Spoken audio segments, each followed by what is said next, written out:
Welcome to Skip the Queue, a podcast for people working in or working with visitor attractions. I'm your host, Paul Marden. On today's episode, I'm joined by Polly Buckland, the owner and founder of the Typeface Group, a BCorp communications agency and design studio based in Hampshire. The climate emergency is a subject that is gaining traction. The changes to our climate are palpable, and finding ways to reduce our carbon footprint and impact on the planet is front and centre for many people that visit attractions. People are making mindful decisions about where to spend their time and money to have as little impact as possible, but at the same time, people still want to enjoy experiences. There are many attractions that understand this and are working to reduce their impact and communicate this clearly to potential guests. So today, I'm going to be talking to Polly about how you can measure and communicate the sustainability of your attraction. Polly, welcome to the show. Thank you for having me, Paul. Absolute pleasure. My first in the driver's seat all by myself. So it was important to me that this was going to be an interview with a friend so that I could ease myself into the hot seat of being the main host of Skip the Queue. Happy to help. Thank you. Thank you for joining me. So regular listeners will know that we always start the podcast with a icebreaker question or two, which is always a surprise. So I picked out some lovely ones for you. Okay. These were ones that came from one of the podcast alumni last week, Ross Ballinger from Drayton Manor. These were ones that he prepared. So he said, if you could master one new skill instantly, what would it be and why? Being able to focus on one thing at a time, because I don't know what that feels like. Does any agency owner know that? I think that I'm is not kind sure. of a skill for agency owners to be able to focus on 16 things concurrently. Yeah, I feel like it would be a superpower to just really focus in on just that one thing. It's interesting, isn't it? Because different people behave in different ways. So some people just hyper focus, don't they? Right down into the cornflakes. I can't do that at all. I'm like, just give me the headlines, and I'll focus on the six things concurrently rather than right down deep. Indeed, lots of tabs open. Oh, yeah, completely. All right. So my next one then, if you could live in any period of history, what would it be? Well, my mum told me recently that we descend from Vikings in our family. So maybe I'd go Viking. Maybe I'll go that era. That's taking it right back, isn't it? That's cooking. Yeah, or all the 60s, 70s. Because my mum also went to the Isle of Wight Festival when Hendrix was there. And that sounds like it was fun.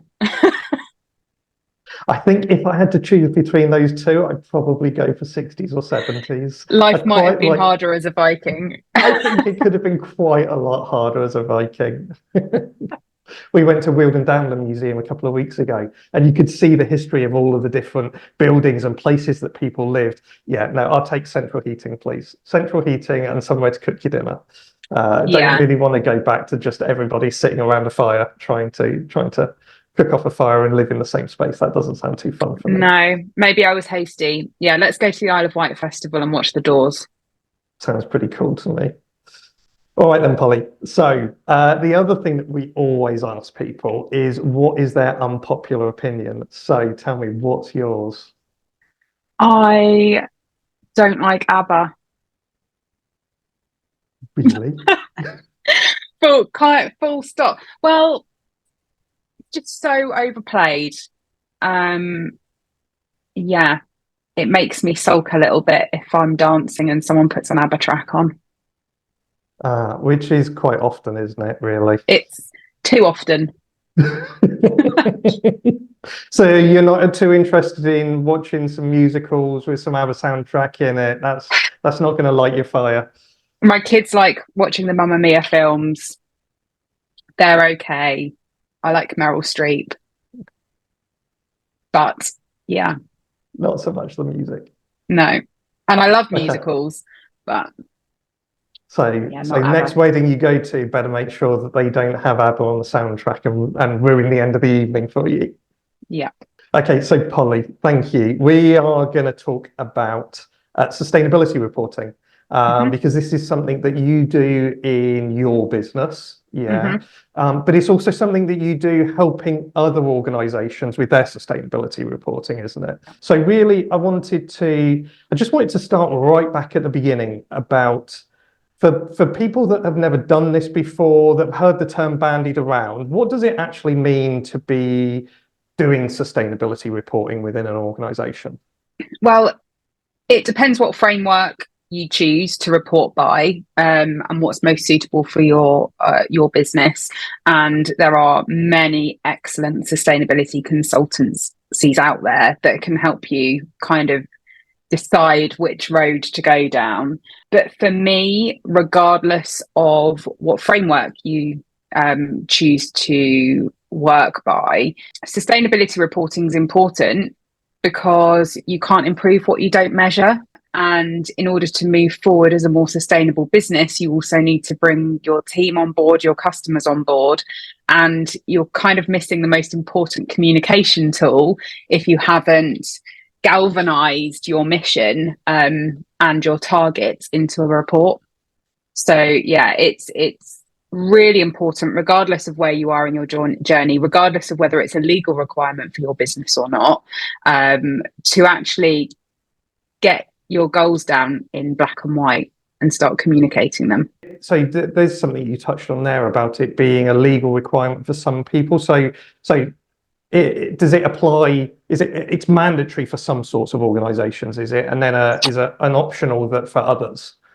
Yeah, so quoted companies, LLPs, large businesses, there's kind of thresholds of energy usage and turnover that will define whether you are legally required to report or not. All B Corps have an obligation to produce an annual impact report, and that's kind of how we started putting our annual reports together since our accreditation 3 and a bit years ago. Wow.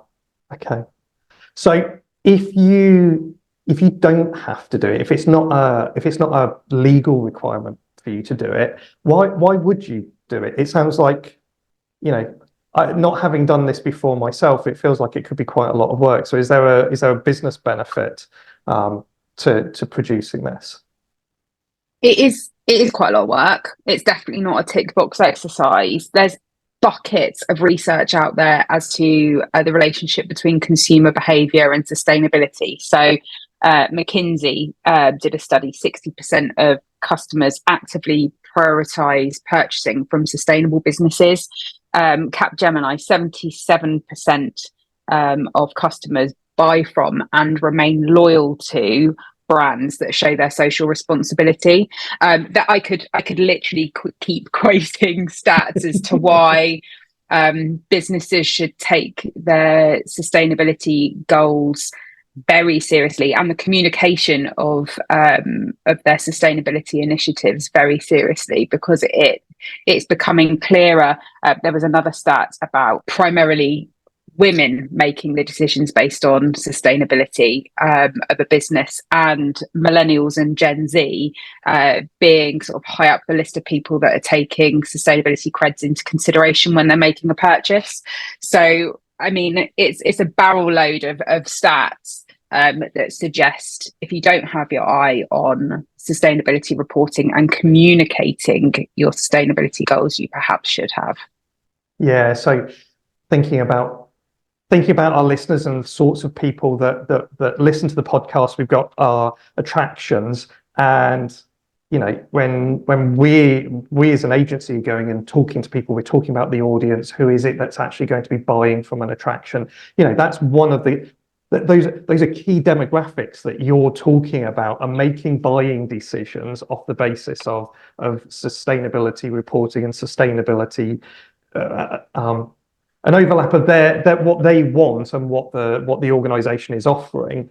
That's a key buying decision for people that are going to making decisions about where do they go at the weekend with their family. Could be off the back of those sustainability goals themselves, couldn't they?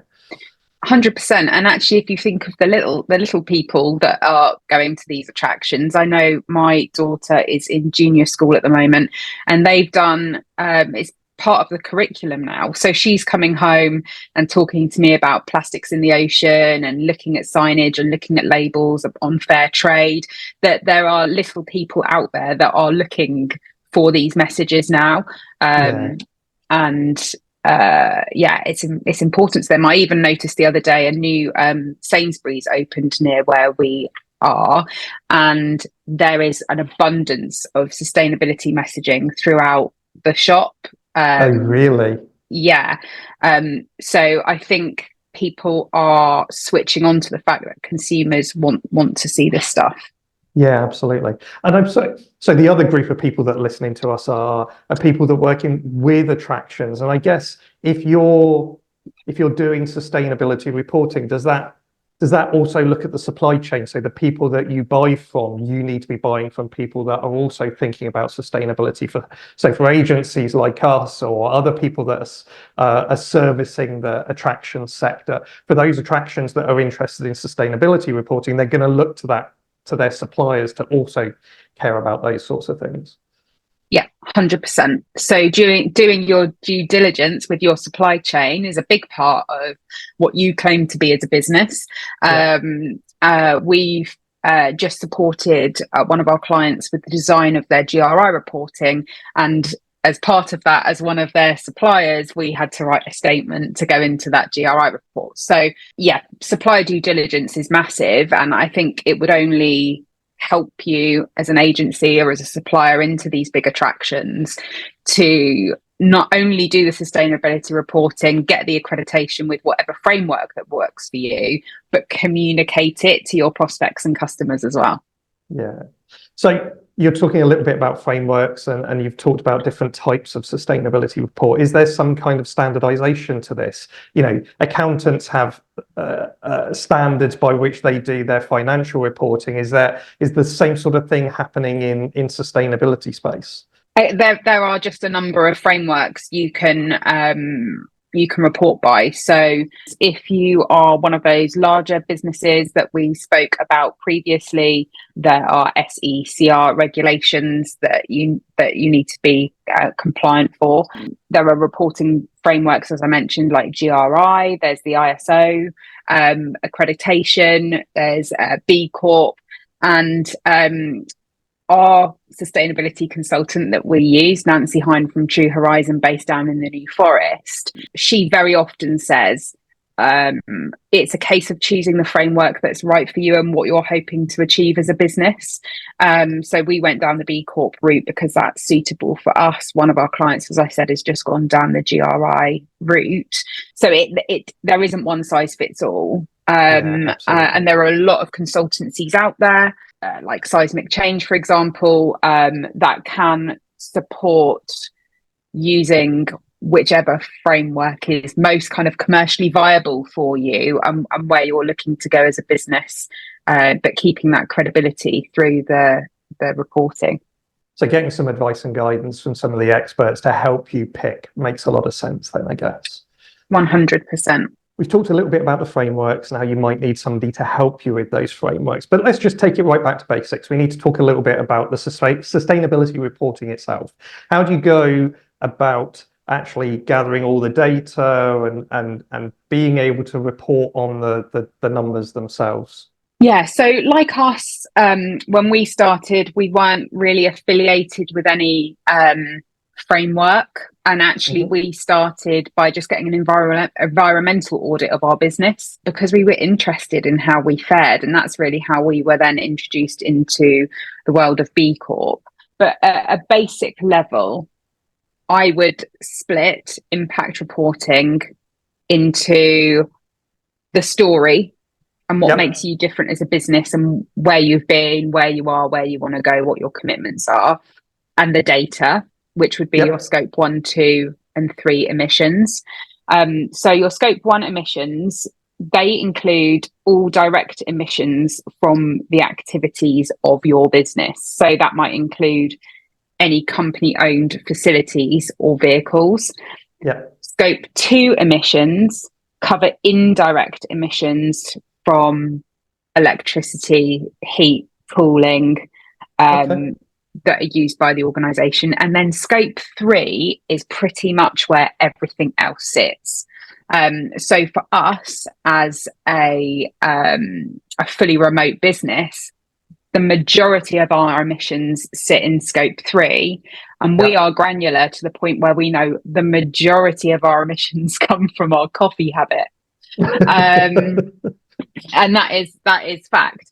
So once you get a basic understanding of what your scope 1, 2 and 3 emissions are, there's so much training you can do as a business, whether it's through carbon literacy or you can find a consultant to come in and do one-on-one training. What I found was really important is getting the whole team involved in that training, so everyone has a basic understanding of what we're measuring when we're saying scope 1, scope 2 or scope 3, what we mean and what's included within those scopes, so people can start to be mindful about waste. So understanding the emissions is important, but tracking your emissions as a business is really important. We use a business called Compare Your Footprint, and it's basically an engine that you put your data into, and it tells you what your carbon footprint is.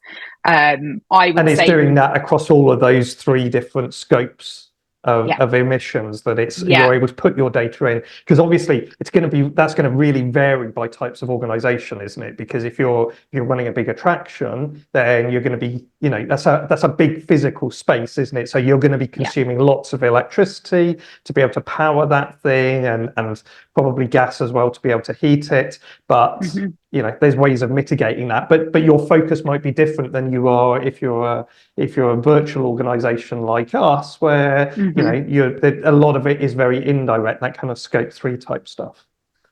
Exactly. And I guess it's important to differentiate at this point the difference between carbon neutrality and net zero. So there are lots of businesses that will claim carbon neutrality, and what that means is they've calculated their scope 1 and 2 emissions and have offset those emissions. You don't have to have any reduction plan in place for those emissions, and you can offset them and claim carbon neutrality. So on one hand, at least scope 1 and 2 emissions are being measured. However, I could easily do that as a business and pay 30 quid in offsets and claim carbon neutrality, knowing that I have tons of emissions sat in my scope 3. Whereas net zero, you have to get your baseline of emissions, then you have to reduce them by 90%, I believe it is, and then offset the rest. Wow. So there's a world of difference between claiming carbon neutrality and net zero, and there's most people, if not everyone really, is in between and doing the work. I digress. Going back to that very first impact report, getting a handle on your emissions. In our first impact reports, we said we've done scope 1 and 2. We haven't done scope 3 yet. So being really, really transparent, because you've got to start somewhere. Yeah, absolutely. And actually, we included in our impact report, because we weren't governed, it didn't have to be compliant in the way that a GRI report might be. So we're slightly more free with what we include. We really told a story through ours on what we set out to do, what we did towards that, what worked, what didn't work. Then our data and data visualization around our scope 1, 2 and 3 emissions. Yeah. And then actually the biggest part of our first ever impact report was the to-do list for the coming year. Oh, really? And what we wanted to focus on. Yeah. Okay. And actually, the beauty of an impact report like that for us is we get really good feedback because people love the storytelling aspect of it. Yep. But B, I'm just doing my third impact report now for us, and I go back to last year and say what we said we were going to do, and I have a double page spread with what we said we were going to do, what we actually did. So it's a really great accountability tool as well as a way to tell the story of your sustainability progress. Yeah, it holds you accountable for setting a plan and then measuring how well you completed against that plan. And I'm guessing that that varies. Some things you will have done really well on, some things you didn't progress on, and there'll be some things that you do that you hadn't necessarily thought about as well. Yeah, and there are some targets in there, like revenue from purpose-driven businesses. I think year one we were at 30%, and we said we wanted to get to 40%, and then we said we wanted to get to 50%, and I think we're at about 54% at the moment. So putting those targets in place really helps give you that focus throughout the year in some of the decisions you make as a business. Yeah, absolutely. It helps you grow internally, as well as provides a vehicle for communicating something that's actually very, very important to a lot of people that are choosing your product or service. So you touched on this, you touched on the storytelling element of this. So, when I think about sustainability reporting myself, I guess I started from a point of view of, and this might be because I'm a data geek, but I started from thinking there's a huge amount of data involved in this. You're going to have to gather lots. But what equally important to you is the storytelling around it. So are you thinking about that in advance, about the narrative of where you want to take the business over the year ahead, and how are you thinking about that? Is that something that you get the whole team involved in? So throughout the year, we have a slide deck open, and it's called our sustainability scrapbook.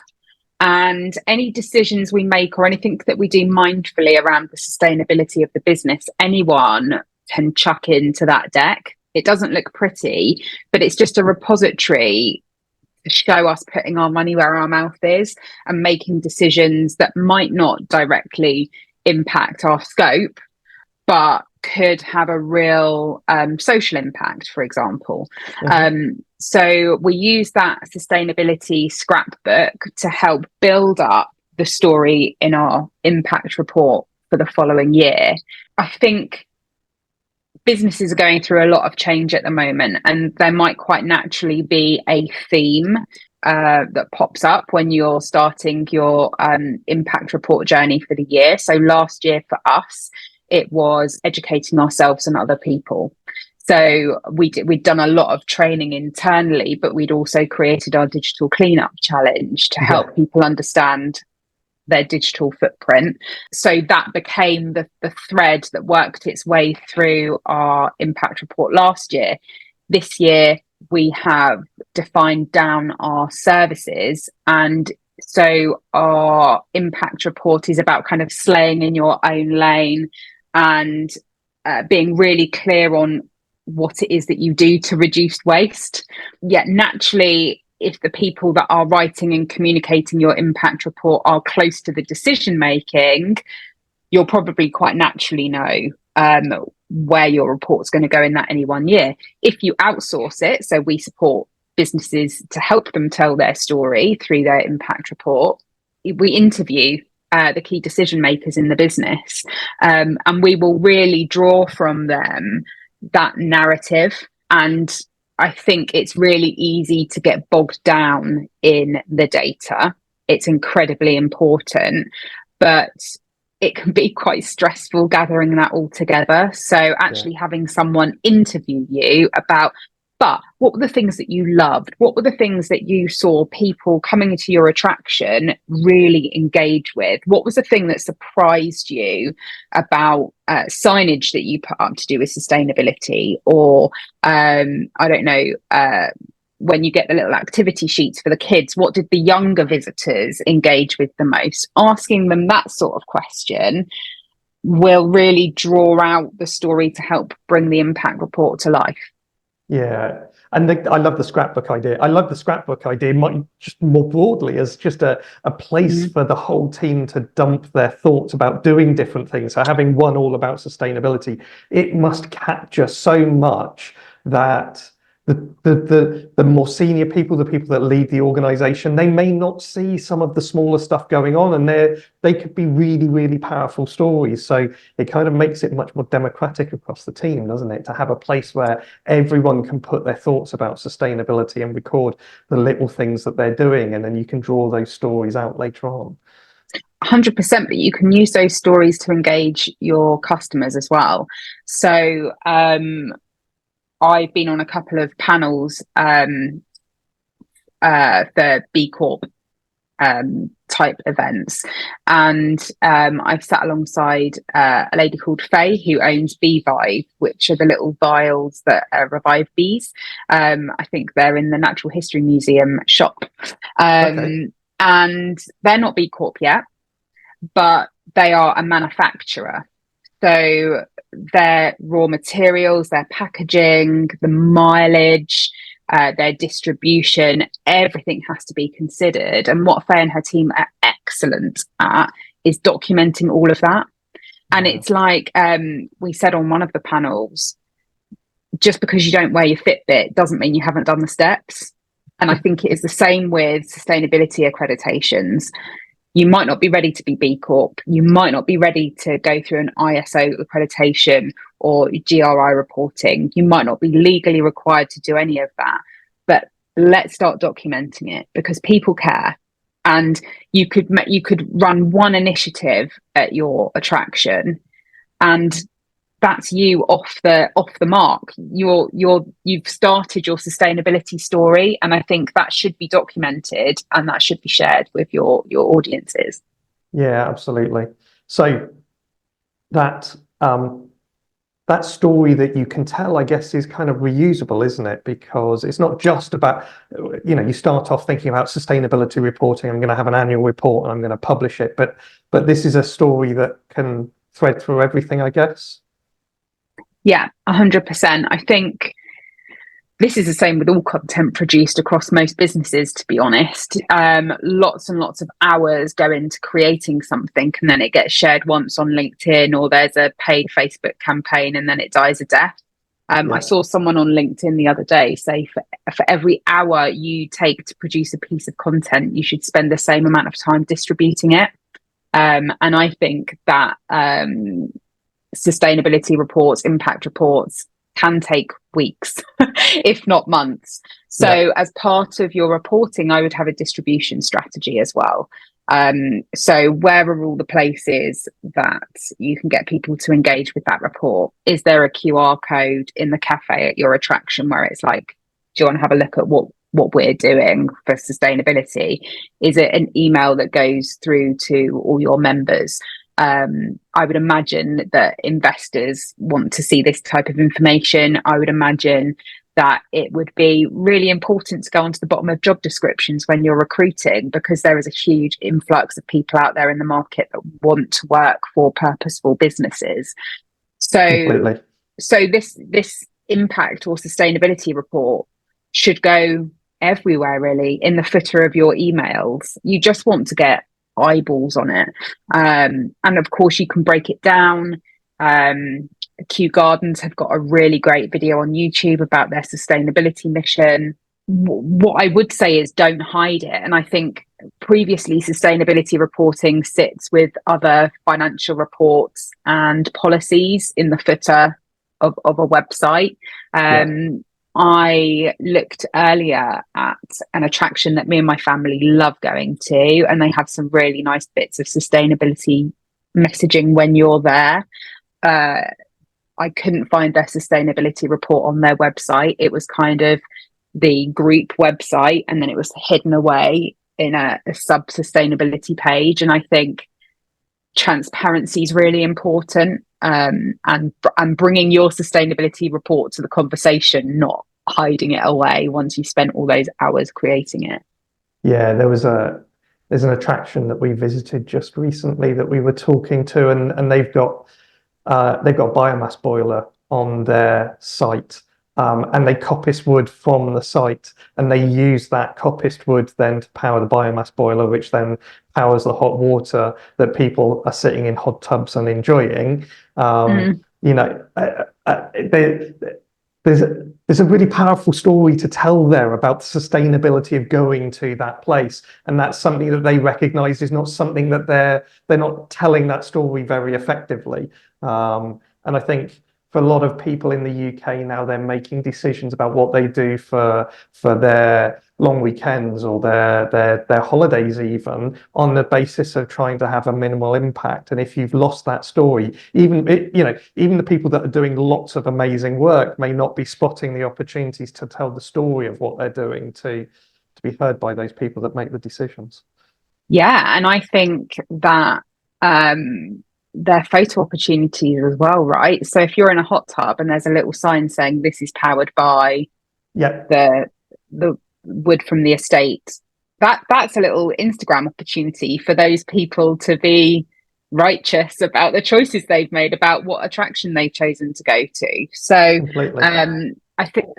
I think more and more there's an opportunity for user generated content with sustainability messaging on site. So yeah, everything's really an opportunity to share that message, and it shouldn't be just contained to the impact report. I was at the Natural History Museum last week with my daughter's class. I took the class. I was one of the responsible adults going along with them. And I had 15 10-year-olds in the gift shop at the end. And of course, I'm just stood there like a numpty in the middle, just watching them all, trying to make sure they would make a decision as quickly as they possibly could. And I did find myself looking at the signage that was in the shop, and they were talking about their sustainability journey and how they've reduced single-use plastics from what they were doing, and that tried to improve the sustainability of the gifts that were available in the shop. So those messages are there, but are they consistent? Are they shared everywhere, so that wherever people are touching that brand, is it available for them to understand that it's a sustainable brand? It's important, isn't it? Yeah. So I think you've touched on this, but is this something you would do on your own, or is this something where you would get in help from experts to get you started? I would get help, because you've got to factor in the hours in your day as having a value. So the length of time it would take you to figure out how to do an audit on your business and to work out your starting point and to get your initial scope 1, 2, and 3 emissions measured is probably going to take you 3 or 4 times as long as it would a consultant. So if you can, I would do that. If you can't, there are some great tools out there. I mentioned Compare Your Footprint, and their customer service is really excellent. So if you want to start simple, you can. But if you have the budget, I would go with a consultant, because you'll get to where you want to go, which is ultimately to find your baseline quicker. Yeah. And is this something where you start small and get a consultant in maybe to help you with a small part of the organization, or is this something where you really want to be throwing your all into this to try to do everything that is kind of best practice all at once? Oh, no one's perfect. So don't hold yourself to that standard, because it's just going to stop you doing anything out of fear. I think you just need to get started. That said, hit and publish on my first ever impact report was one of the most stressful things I've ever done, because I just felt like I was going to be judged. So I think that worries me as well, is that thought that unless I do a perfect job, there's a risk that when I put this out there that I'm going to be accused of greenwashing, and that my intent may not be well understood if I don't do it perfectly first time. Yeah, which is why, again, that storytelling part of the impact reporting is really important for me, because I will say we are not perfect. These are the things that we know we need to work on, but these are the things we've done better. And that's what I really, really like the BCorp BIA assessment and their framework, is because it takes you across 5 categories of measurement, and no one's perfect in any of them. But what it does do is it provides a framework for you to be better. Yes, and absolutely. To measure yourself against. Yeah, I think the messaging behind your sustainability is really, really important. If you're professing to be perfect and you're not, you will get stung, because I think people can see through that. But if you are showing that you're trying to be better, I don't think many people could argue with that. Yeah. So it's not just environmental reporting from a B Corp standpoint. It takes you across governance, workers, community, the environment, and your customers. There is a breadth to that framework. So actually, on our first go at certification, our strongest category was governance. Oh, really? Okay. Yeah. And then you have 3 years to make changes, make improvements. It's a continuous improvement journey, for want of a better word. Yeah. And we're just about to reaccredit. We're going through reaccreditation now after 3 years. And you can see significant improvement across those categories. So, yeah. So that BCorp framework, that's going to be relevant to quite a lot of attractions that are profit-making organisations. But of course, people like our charity-based museums and some of the cultural organisations that could be non-profit making, the BCorp route might not work for them. But it's something that quite a lot of consumers recognise now, isn't it? it is. And the impact assessment tool is still a useful framework, regardless if you want to become accredited or not, because it takes you through the 5 categories to focus on. And actually, I think if you're starting your impact reporting and you're not sure where to begin, it's a really nice framework to use. Lovely. Polly, really interesting talking to you about sustainability reporting and then going off and talking a little bit about BCorp and places like that as well. It's been lovely. We always ask our guests to leave us with a book recommendation, something they love, or it can be anything, a personal book recommendation, a business book. So what have you brought with you today? I absolutely love Manifest by Roxy Nafusi, 7 Steps to Living Your Best Life. It's not a book about visualize it and it will happen. It's a book that takes you through the steps to improve your chances of achieving what you want to in life. It takes you through your vision, removing fear and doubt, how you can align your behavior to get what you want, how you can overcome tests from the universe, how you can embrace gratitude, turn envy into inspiration, and trust the universe. So it sounds a bit woo-woo, but everyone that I know that's read it absolutely loves it. What a lovely recommendation, Polly. Thank you. That will go onto our list of the books recommended by our guests, which are blog posts that we've got. And as ever, if you want to win the book, if you head over to X and you retweet the episode announcement with the words, "I want Polly's book," then the first person that does that will get the book sent to them.